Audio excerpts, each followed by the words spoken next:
1863 proved to be Robert E. Lee's best year in the Civil War. His string of victories in Virginia kept Confederate hopes alive.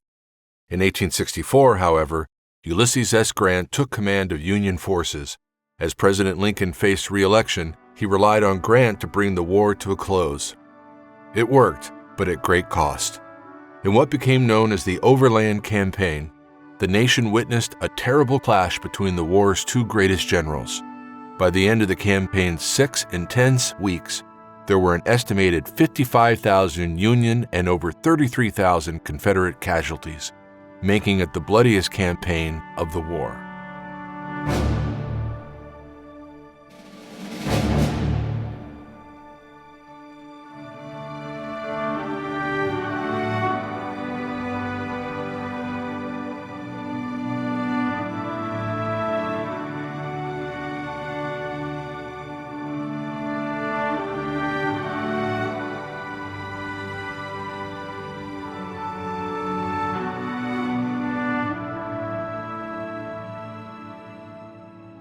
General Grant had moved east to take command of the Army of the Potomac. The Confederates were struggling to maintain their army.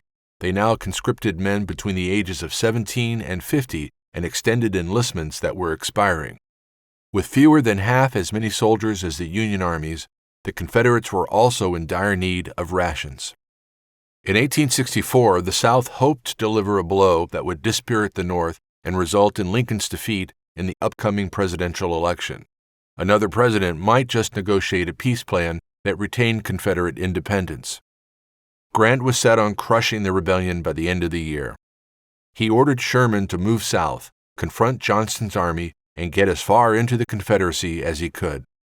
Grant himself prepared to cross the Rapidan River and bring Lee to battle.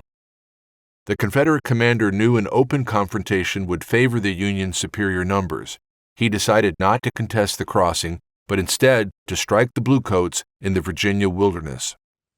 May 5th marked the first day of the Battle of the Wilderness. 2 of Lee's corps met 3 of Grant's. The woods were dense and full of smoke.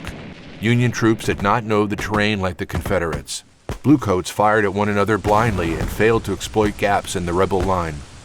At dawn the next day, however, Union forces pushed the Confederates back through the woods and emerged near Lee's headquarters.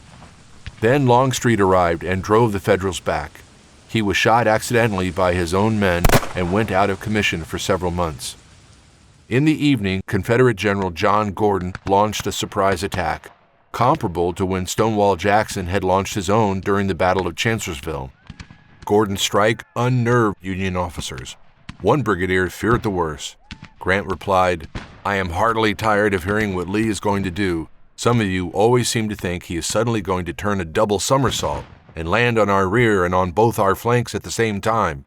Go back to your command and try to think what we are going to do ourselves." Altogether, the Battle of the Wilderness had gone badly for the Union, with 17,500 casualties to the 13,000 rebel casualties. Grant, however, did not retreat. Instead of withdrawing north, he moved south and engaged Confederate troops once more at Spotsylvania. The battle there began on May 8th.